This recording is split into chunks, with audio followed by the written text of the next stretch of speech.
Okay, so can you hear me now? Yes, I can hear you now. Can you hear me? Yes.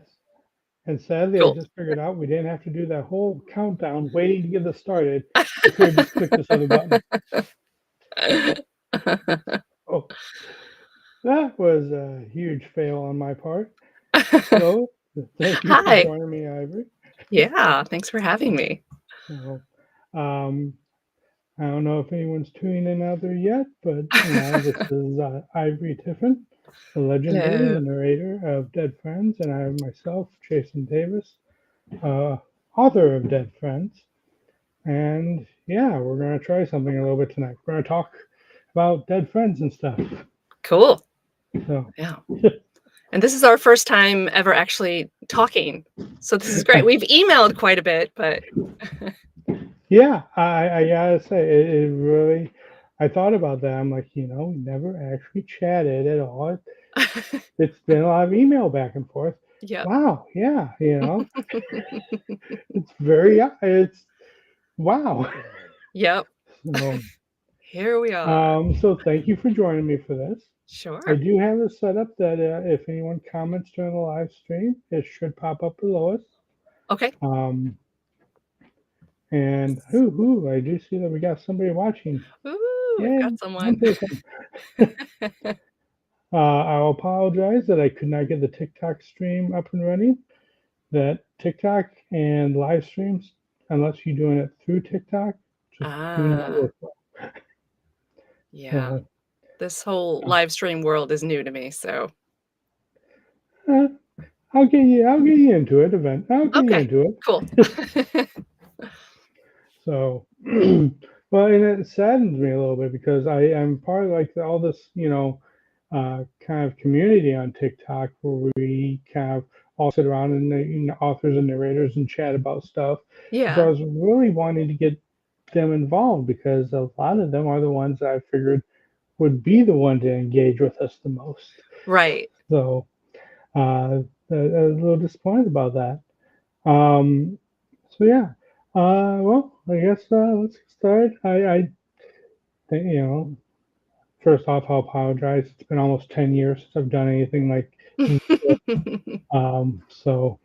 But yeah, I will get us kicked off. So why don't you tell a little bit about yourself? Sure. Well, my name's Ivory. I currently live in Los Angeles, but I'm originally from the Chicago area. I've been an actor my entire life. A couple years ago, I started narrating audiobooks, and I really love it. I love working from home. This is my beautiful home studio. I started in my closet, but I couldn't move at all. Like, I got pretty good sound, but I couldn't move more than an inch in either direction, so that became it wasn't sustainable. So, I had a local guy build a booth for me, and, I was fortunate enough, I applied for a small business grant, and I got it, so then I turned around and I invested that money in another small business person in my community for him to build me a booth, and, yeah, I don't know. Do you have any other specific questions or No, no. I just so what draw you into wanting to do narration? You said you just got into it. Oh, okay. Well, being an actor, I for my entire adult life, I found, I essentially a few years back, I watched a video put out by the SAG-AFTRA Foundation, and SAG-AFTRA is the actors union, and the foundation is a nonprofit that supports actors, through like continued learning, et cetera. And they just put out a panel, um, sort of a like, hey, are audiobooks for you? And I pretty much hit everything on the checklist for the kind of actor, because there are lots of different people. People get into acting for various reasons, and we all have our various personalities. And I work well alone. I'm okay being in a small space. There are a lot of people who are wonderful actors who cannot be in a small space. Like, it's just you just don't like being in a small space, so you're not gonna do well narrating in your closet, etcetera. I really enjoy like really diving into text and understanding the whole story. Um, Honoring the writer's words is very important to me, whereas depending on who you're working with in TV and film, there can be more flexibility for improvisation, etc. Or I've worked with film directors who were like, "Don't worry about the script, just, just that's just kind of like an outline," right? Which I'm okay with, but I prefer to work with good writing and that sort of thing. So book and I'm a reader. I enjoy reading. That tends to be my first.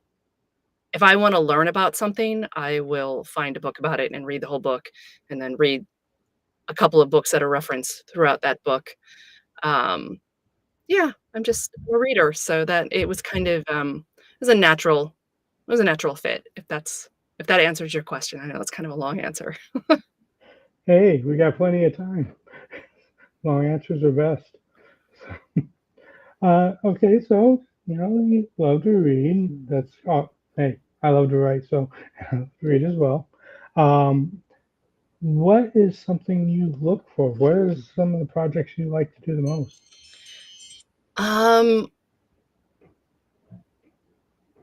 okay. So, I would say usually there's kind of a gut feeling right away. You start reading something, and if it's something I connect to, then my job is going to be easier. Um, Themes are very important to me. Um, Sometimes I'll get turned off by something right away or just know it's not for me if I can tell they're going in a direction that doesn't sort of align with my own sense of self or values. Um,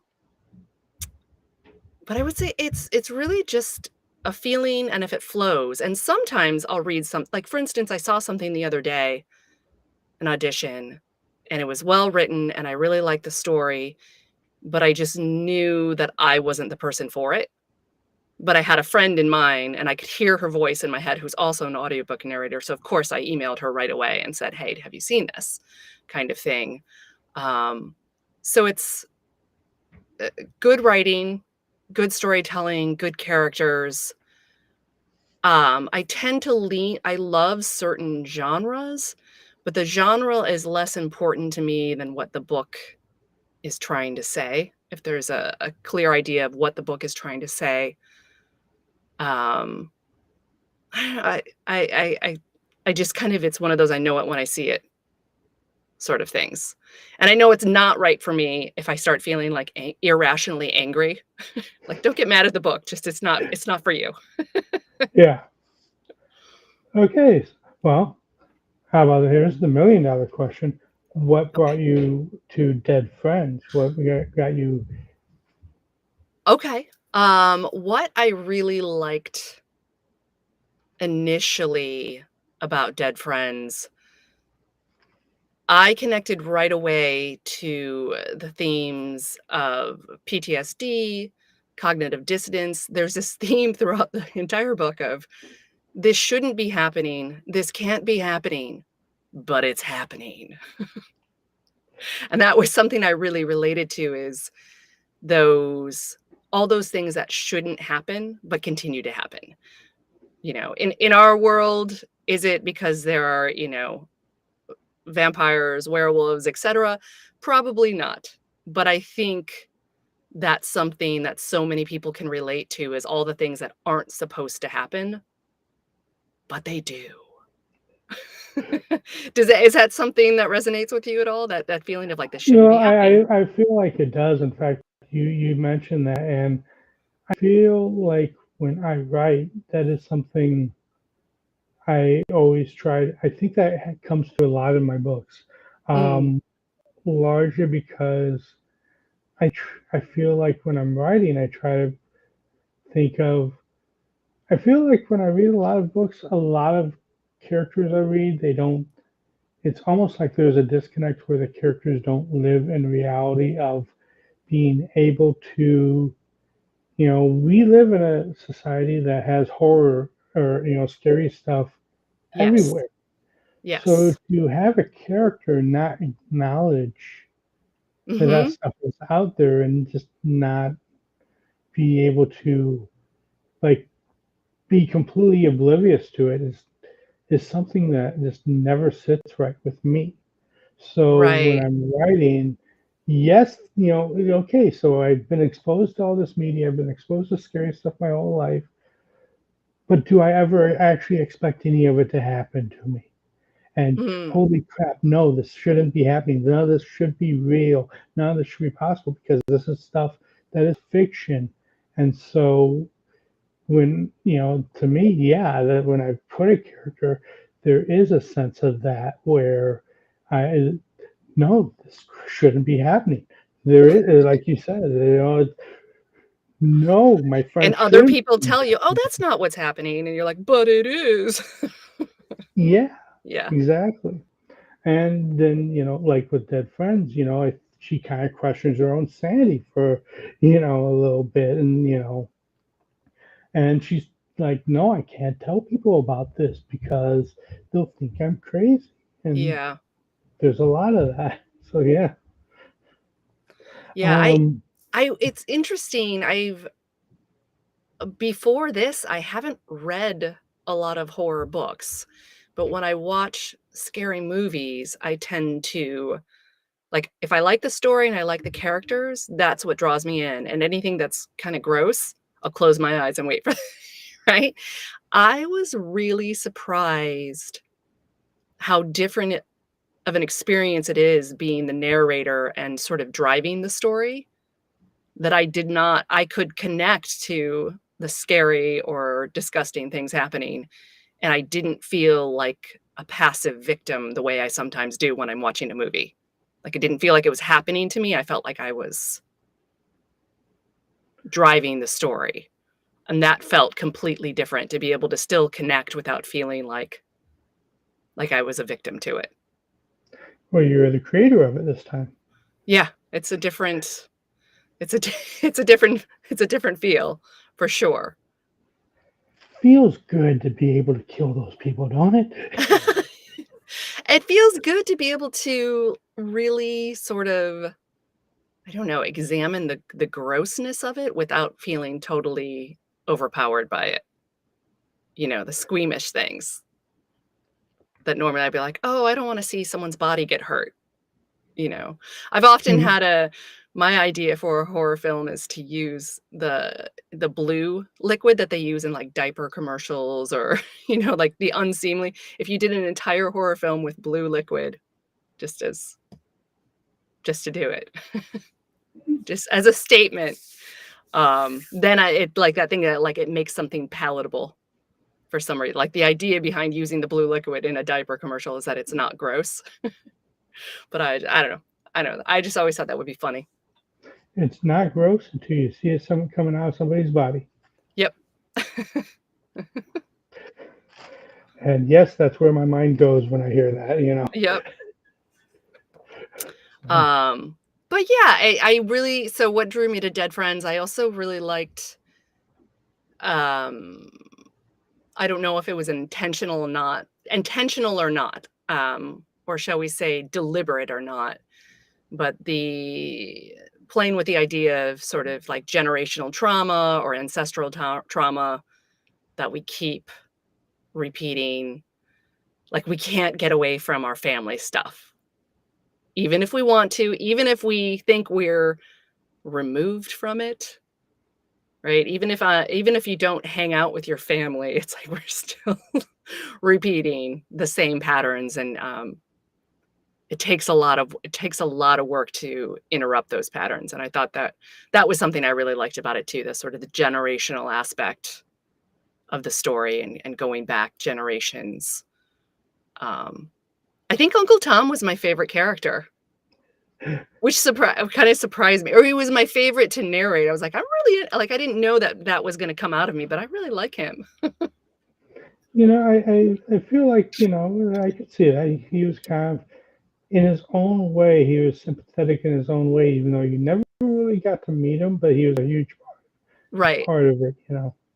Yeah. You only met him secondhand in a way. Right, right, and I wanna be careful not to, like, do any spoilers, but yeah, I'm a fan of Uncle Tom. And say, so everyone joining in, if you have any questions that you want to ask, we have Ivy Tiffin here, who narrated Dead Friends, and I, of course, am the author of Dead Friends, Jason Davis. So I see we got a bunch of people, well, some people We have joining some in. So people. if anyone has Right. any questions, ask away. So, and I'm glad you mentioned about what Uncle Tom kind of drawing you in. Can you name any, one particular thing that you truly loved about just maybe one scene that just really was one of your favorites? Um,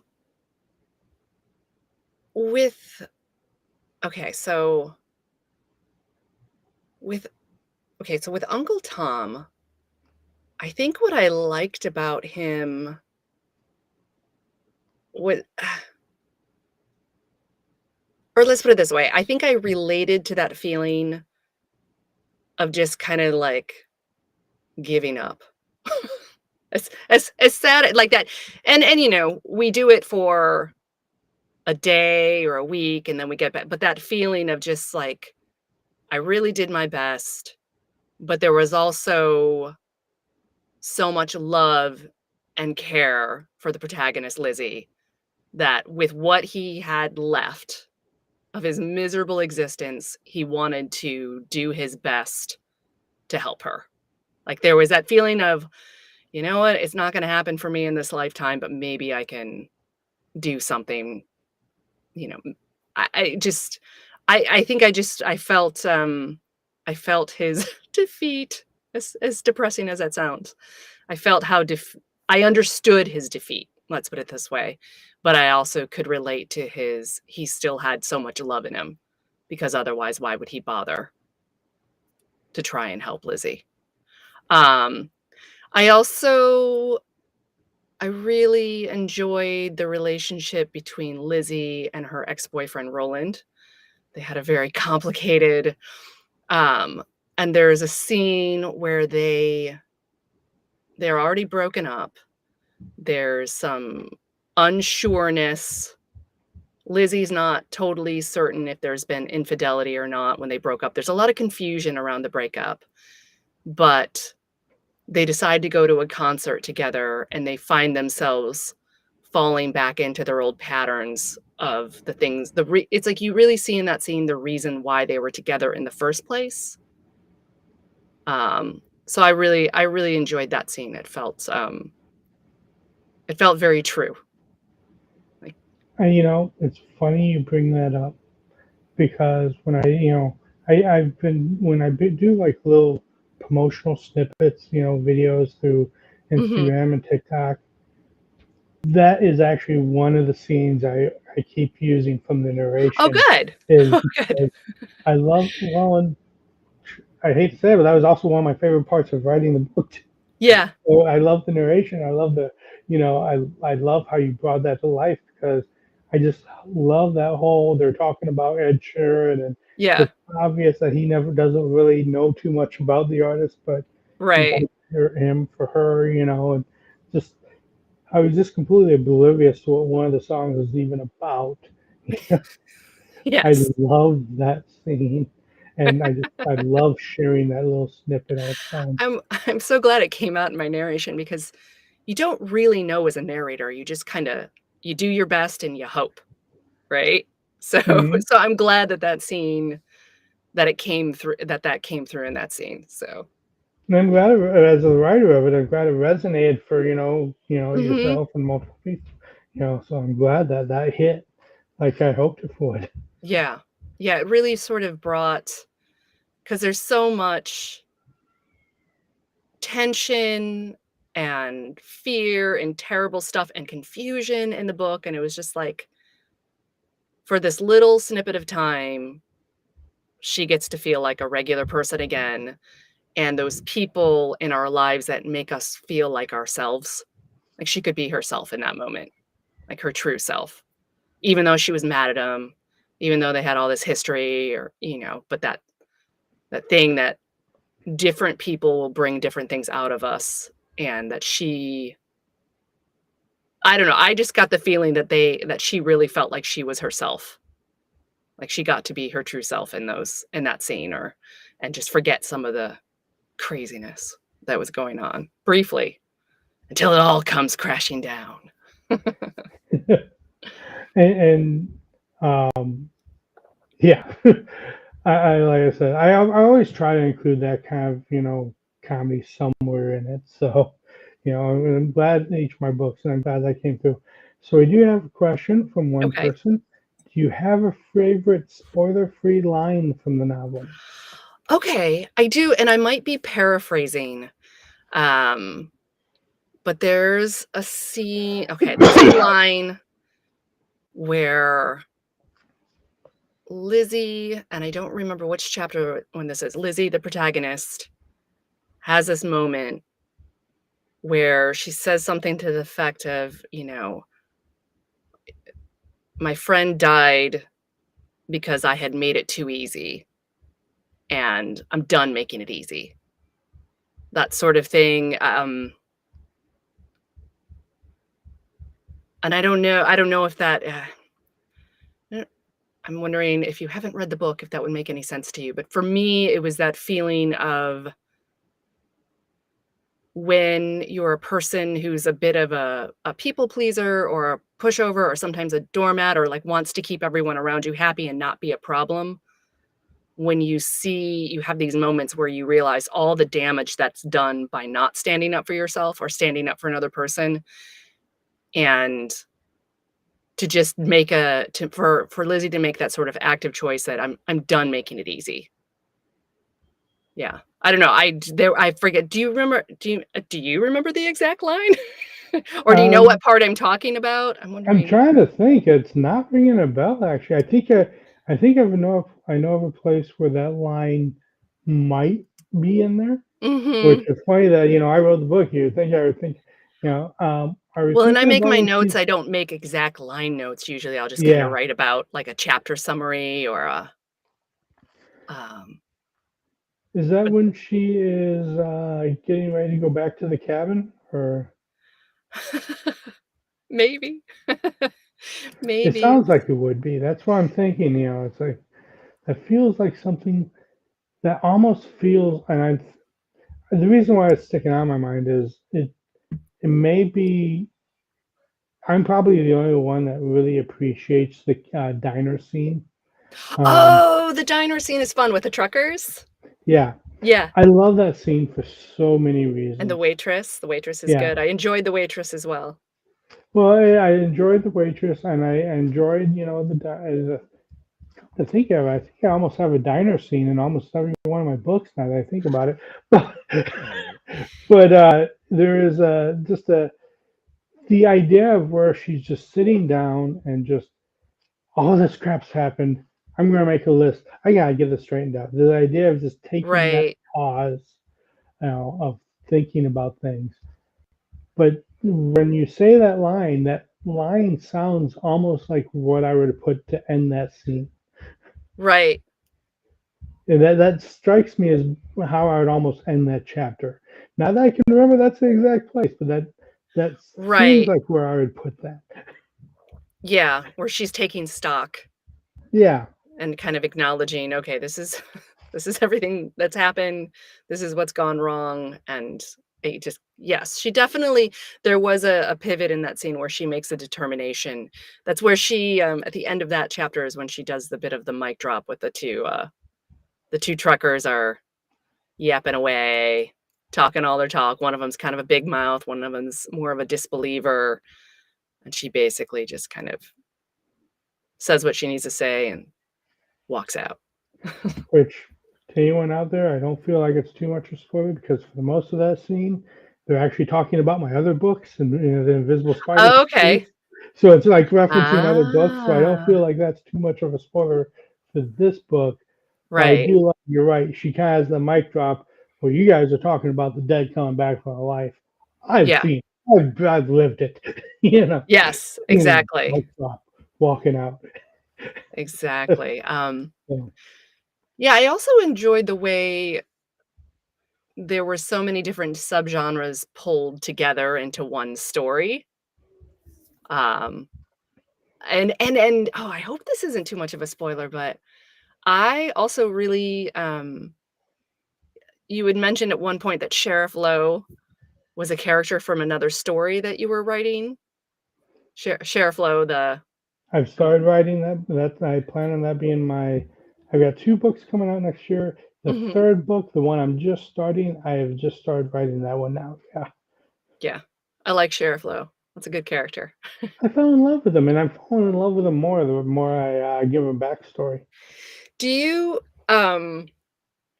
when you're writing, do you ever have actors in mind of like, "Okay, if I was making this movie, who would this person be?" Um, Not necessarily. Um, Actually, very seldom do I do. Mhm. Uh, like I could tell you that yes, Lowe comes from Rob Lowe. That's not because I imagine Rob Lowe playing the part. Right, yeah. It's because whatever I was working on at the time when I needed to come up with a character name, something he was in was playing in the background on That's TV, and funny. that became the character. That's funny. Yeah. I do that for a lot of my characters. In fact, I've done that for most of my books. The only book that I never really did that to is my next book, and that's only because it is such a throwback to so many 80s horror movies that Okay. I put every 80s horror movie icon that I could think of as character names throughout that book. That's the only time I've ever put forethought into a character's name. Got it. So it, I when I was reading that character, I thought, like, "Okay, if I was casting this movie, um, I would cast someone like Nick Offerman as Sheriff Lowe." you'd be perfect. That's who I had in mind when I was trying to he's kinda gruff, he's more of a softy than he lets on, like, basically a good guy, but there was, like, this gruffness to it that I felt like, lent itself to that character. Now, see, and I would think more grisly, um, almost like a Hugh Jackman Wolverine esque. I would Right, think, uh-huh, you know, somebody who has the gruffness but also has the toughness. yeah, So, yeah, and I gotta say, I've started off the Sheriff Lowe as a short story. I got 13,000 words into it, and it was like I could either cut this off here, and it'd be a really terrible short story mhm, because the ending would be butchered, or I gotta convert this into a novel. right, And not even novella, because some of the ideas I started to come up with, I'm like, for what I did in that short story, and oh man, his first two chapters are what happens to him. He is brutal. alright, I look forward to So I'm like, for him to go through that arc, mhm, he needs a novel. So yeah, there's that's a good he's a great character, um, definitely it's just yeah, it's a good character. when, whenever you see werewolves, they're always the bad guys, and just thinking of making a werewolf be not the bad guy, just Right, in just this world of some of these other, creatures are the bad that I thought that was interesting too, I liked there's, there's a lot of that too of just sorta not really knowing who the bad guy is, and then also the concept that it's not just good versus evil, right? There's actually several types of bad, and they don't all like each other. It's not like they're all like team evil. So, yeah. to see the sort of warring factions and here you've got Lizzie trying to sort it all out as all this craziness is not knowing who's in cahoots with who and who's got their own agenda. Well, and there's a few tropes that I wanted to just abolish, get away from. Okay. One is that you always have just one bad guy, and if you do have Mm, multiple bad guys, they're kind of working together to do a right. thing, and that we got our forces of good that has to battle this. And I'm like, I didn't feel like, especially with what we set up as being what they're all there for, I did not feel that these would all be working together. They would all have their own agendas, and not all those agendas would align. Especially Right. since this book gets into kind of dealing with a lot of different religious themes Yeah. as well. And some religions have their own bad guys, you know, so Mhm. there's all these other aspects to that. So that was the first trope. And the second trope I was really going against is that our main character gets cursed or something happens to him. Right. And all of a sudden she becomes Sherlock Holmes and be able to go on this investigation and figure things out on her own. And, you Yeah. know, be able to figure out, what's happened. I'll use Yeah. Smile as an example. I don't know if you've seen that movie or not, the first one. No, I've just seen the previews, but I've never actually watched it. Um, do you mind if I spoil it a little bit? No, it's yes, go right ahead. Okay.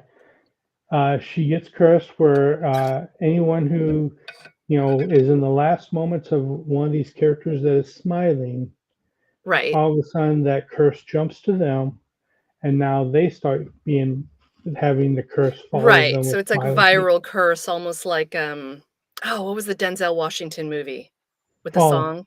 Fallen. Yeah, okay. Yeah, Hmm. similar, like it jumps from one Yeah. person. Mhm.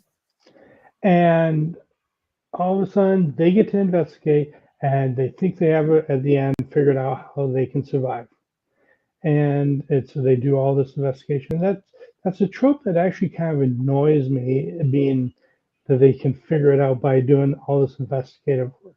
So yes, I tried to have it that yes, she's trying to do a little bit of investigation, but she doesn't know what she's doing. And thankfully, Right.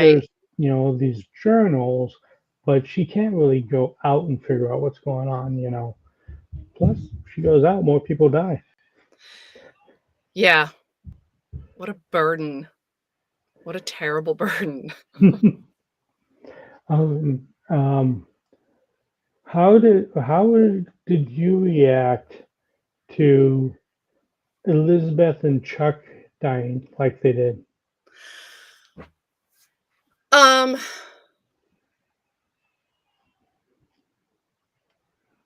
I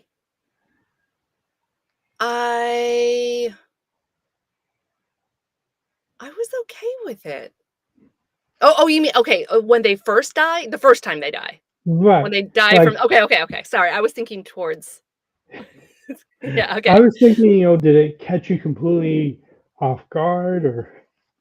Um, let's see here, because I read the book several times, so I'm trying to think back to the first time I read it before because when I try to read it once just to read it just as if I'm enjoying, just for enjoyment, Hmm. to get those sort of first impressions, And and I don't then mean to put there's you on the spot. no, no, no, If it's I'm putting okay. you on the spot. Then there's this sifting process um where I'm trying to like justify how everything works, right? So that I know, so that, like in the sort of text analysis. Um,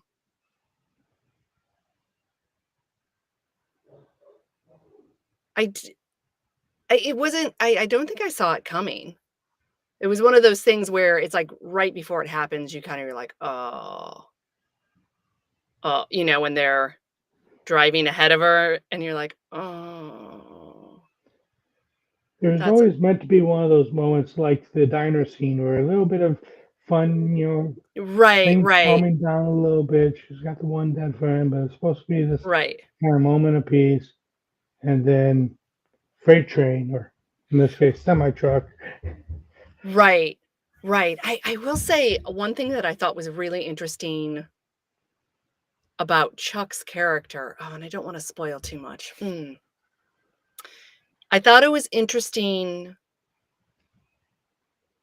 how some characters, who they are when they were alive, was basically who they were when they were dead, and other people's characters changed. That thing of, like, it was almost to me like some people are basically cool when things are going their way. Their true character comes out when things don't go their way, and the fingers they point and the ways that they lash out, and I thought it was interesting how Chuck's character evolved, but then he also kind of came back. It's like he went through this process of his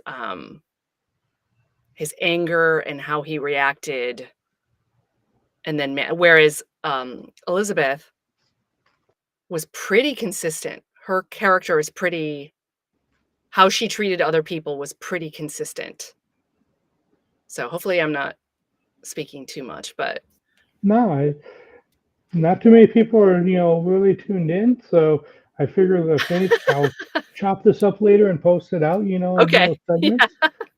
So we can talk as much as we want to talk Okay. about and Alright. not worry about spoiling it for anyone. Okay. Okay. I can cut that out when I Okay, post cool. on, social Sounds media later. good. Yeah, So I thought it was interesting how, Elizabeth, I think, was someone who had very sort of, strong values and a strong sense of self. Whereas Chuck, it's like he's Mr. Nice Guy when he gets to be like, "Oh, I'm helping you move and I'm doing all these things."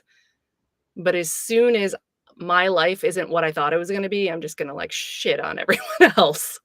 Like, I felt that and the thing is that's true that's true of that I think that's true of so many people who, they have a harder time managing misfortune, disappointment, anger, and then you've got someone like Elizabeth who is basically she was dealing with her own pain, but not lashing out the same way, and I thought that was interesting, you you know, know?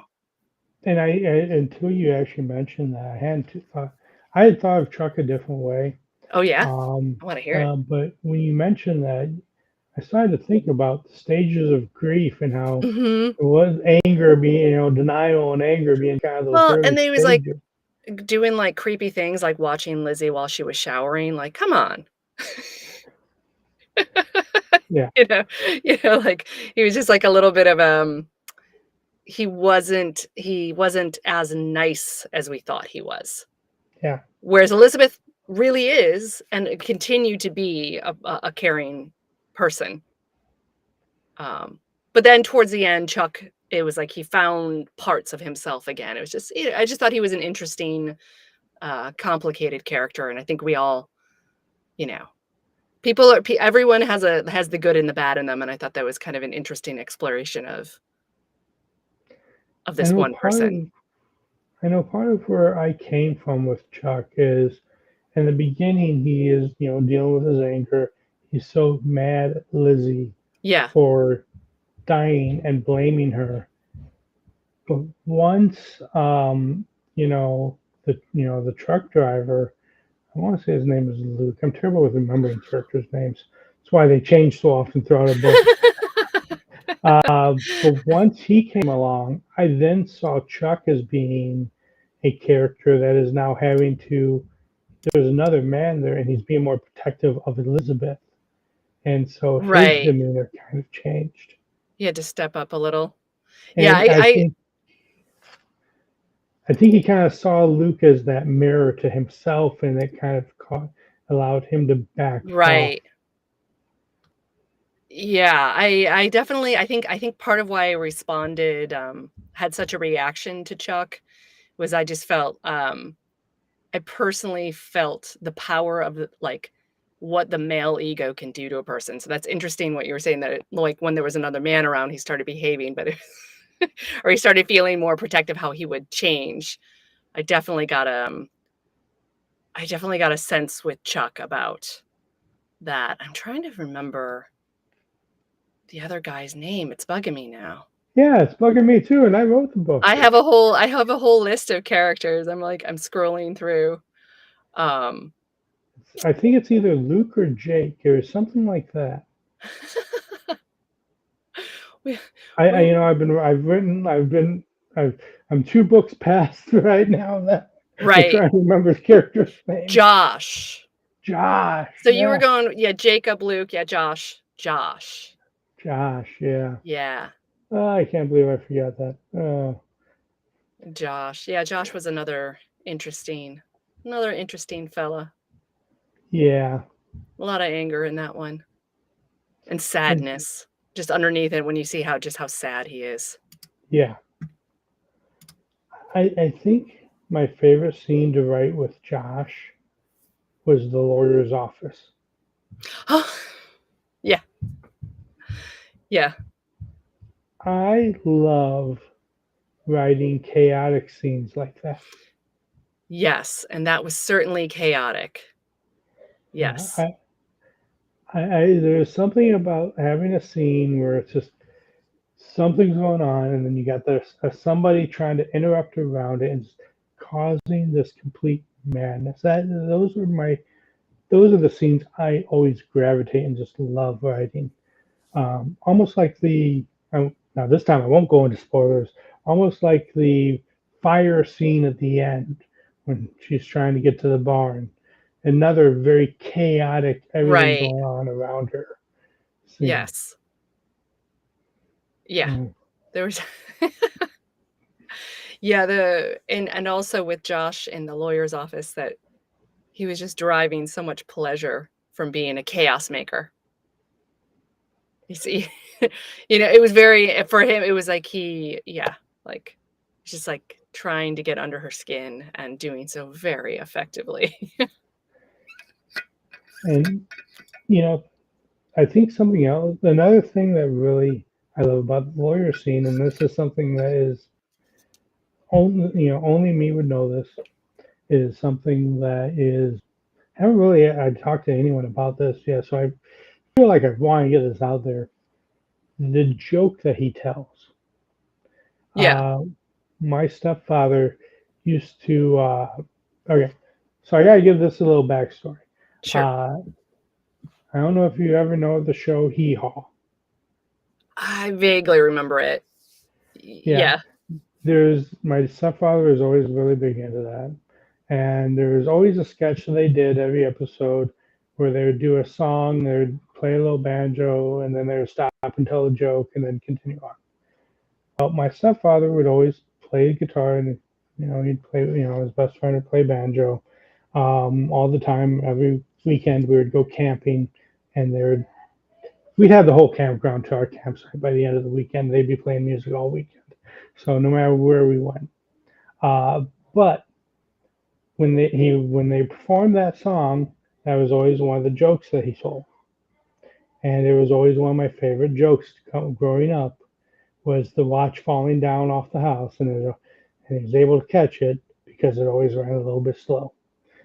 As a kid, that joke was the funniest joke I'd ever heard, and doesn't no matter how many times I've heard that joke, I always laughed. So I just had to get that out there You had to because get it in there, yeah. yeah. So there's always something like that in every one of my books. So I just some little reference, that I have to throw out there. I just I'm proud of that one. Fun. Do you have a favorite character? Um, well, I actually I felt like I was very much in love with Lizzie throughout the book. Her story arc. I feel Mhm. like that's a little of a cop out since she's the main character. Yeah, But so as a secondary pick, I would say I really felt like Cullen was heavily based off probably myself, and so I mm, like how I kind of got that character in there, yeah. and how I could see the whole A team rolling bit that we were talking about earlier. Right. I could, see myself making that as a joke. And so, in Right. fact, the whole reason why I even ever listened to the song A Team was because I was curious if it had anything to do with one of my favorite 80s shows, And The it was A a great Team. show. So, What a great show. I, Love that I show when I I was a do kid. feel a little fondness for Roland. I feel like he gets a short, end of the stick towards the end there. Plus, he gets blamed for a lot of things that we never know for sure if he did or not. Right, right. He does get the short end of the stick personally, but I feel like like, things don't end great. He doesn't get a happy ending, let's put it that way. Um, No, but he gets to redeem himself. I feel like he has a good arc, yeah, you know? Like, at the end of it all, if you can go, like, you know, there are worse ways to go out. yeah. Oh, I felt like everyone had a good exit, I could say, in a way. You know, Right. um, I will say this about almost every one of my books. I don't feel like there's ever truly a happy ending, Right, right. but there's a sentimental ending. Got it. Yes. And isn't And, that and kind of life, well, right? yeah, that goes back to what we talked about earlier about how this can't really be happening. This can't really be happening. Right. Well, if it did happen, would you really have a happy ending after? Well, it depends on how you is your goal in life to be happy, or is your goal in life to find meaning? So if you have a meaningful I think sometimes we think the goal is to be happy, but happiness is fleeting, whereas meaning can I think of I think I would prefer to go out with meaning than happiness, shall we say. Like And you felt they went out with what we think of as a happy ending, I think meaning is probably more of what because meaning almost feels like something you leave behind. You can leave behind not only for yourself, but for others, and happiness can feel maybe like it's just for you, which isn't a bad thing. I don't know. I just I feel like Roland got a meaningful ending. It was in meaningful. that respect. I think most of them did. Yeah. Yeah. Yeah, I liked Roland too. I liked um that he it was who she was.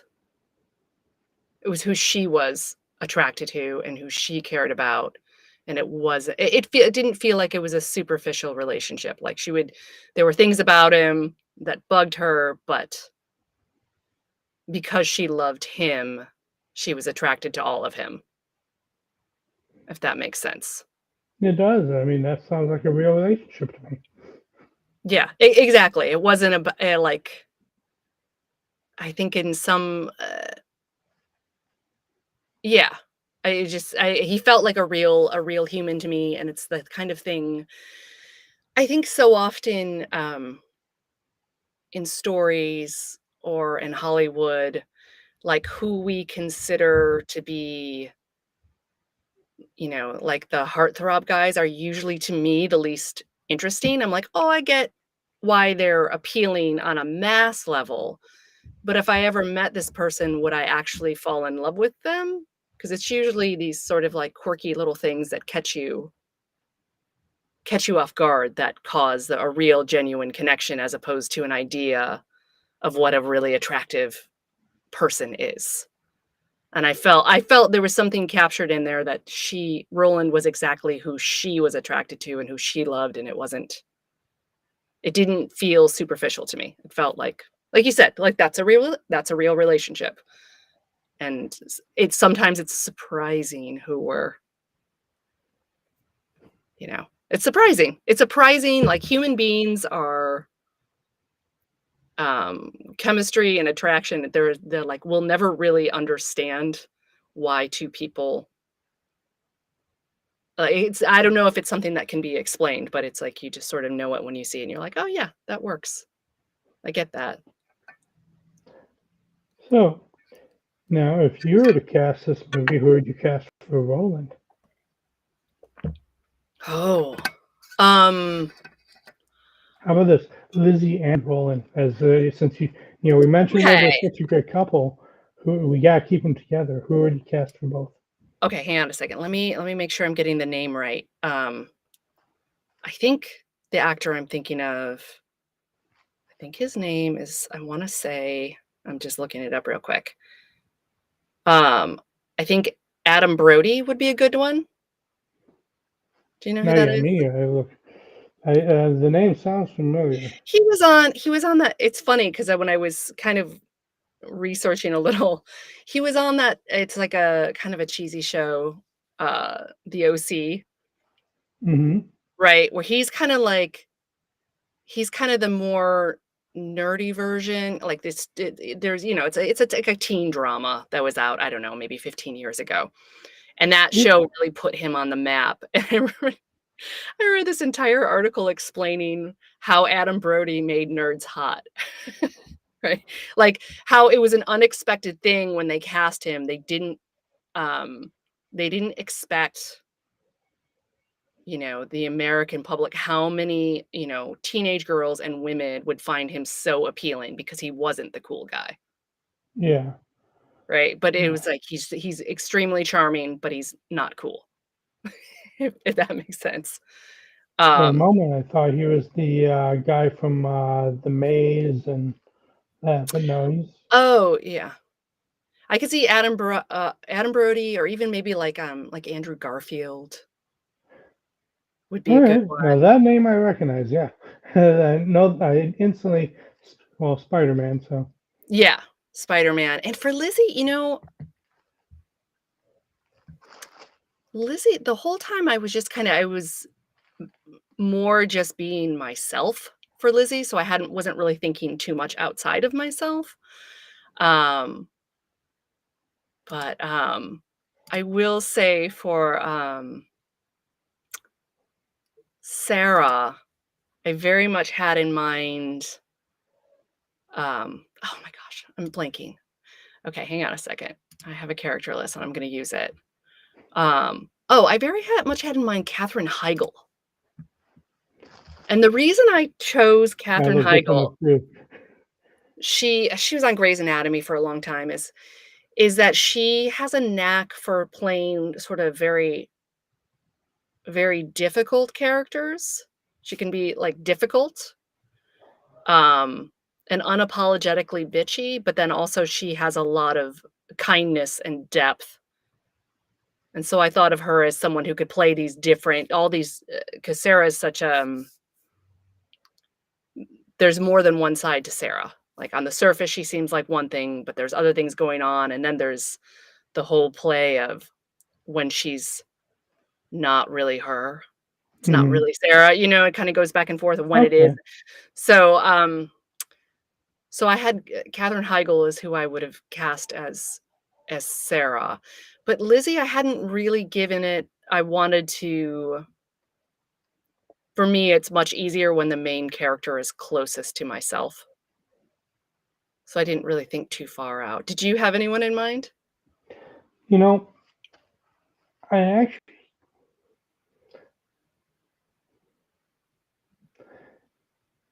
I didn't, but since you said Andrew Garfield, it got me thinking Spider-Man. So then I just started Oh, thinking, yeah. but you know, yeah, actually, that when I write characters, I try to keep not too much of a description into the Not too much character. like a physical description. Right. And Yeah, I do that largely because I feel like from the personality, people form their own visuals, right, and I don't want to take that away because then I want them to kind of to be able to put right. themselves into that main, I prefer less physical point of view. description too. Like, or let's it's not that I mind it, but I find it's kind of the least important part. Like, there are other aspects of a person that are more important and Yeah. interesting. Um, Well, I think it's getting to be about the time here. We gotta start wrapping up. So before we do you have any upcoming projects that you want to just briefly talk about? Um, well, I just finished a book. It was actually really nice. Right after Dead Friends, I recorded a 2-hour chapter book, but it's through Learning Ally, which was, originally called Reading for the Blind. So it won't Hmm. be available to the public, but I got to do a really fun, kids book, a 2-hour chapter book, Clementine, Friend of the Week, and it's just about a 3rd grader going through all the things that 3rd graders go through. She gets in a fight with her best friend, she has a project at school that she's nervous about, she loses her kitten, but then she finds her kitten with the help of her friends. So, it was really nice to just do a nice story. Probably a good palate cleanser after Exactly, it was a Dead great palate Friends. cleanser, and, I mean, November was an emotional month for our country, so it was nice to just kinda be like, "Okay, I want here are problems that we can solve. Yeah, I Here's a know. nice story with problems that we can solve through friends and family coming together." So it was really nice to just kind of focus back on people, like, getting along and working together, and a nice story where a little girl loses her cat and they get the cat back. Yeah, I could see how that would be a nice little change of pace. Uh, Yes. and where can people find more about you online? Ivorytiffin.com, just my first, last name.com, so, Okay. Are there any social medias that you want to send anyone to? yeah, I'm not super active on social media, but I do have an Instagram account, it's just at @IvoryTiffin, just at @IvoryTiffin. Awesome. Well, once again, horror author Jason Davis here. You can find me at jasonrdavis.com, or you can find all my books available on Amazon. You can also check out my Etsy store, which right now has most of my books currently on sale for 45% off until the end of the month. Um, Ivory, thank you for coming on and hanging out with me. Yeah, thanks for This has having been an me. excellent conversation. So, I'm glad we thank you. finally got to do it. We should have done Yeah, this sooner. yeah, I still don't really have my voice back. I keep losing it, Oh, yeah. but it's well enough that I could at least get through chatting with you. Right, yeah. So thankfully, you did all the most of the talking, so you carried me through. I Finally, someone appreciate appreciates me all of it. talking too much. Hey, you did great. So thank you so much for joining me. Thank you. Good night, everyone. Alright, good night. Remember, stay spooky. Bye. Bye.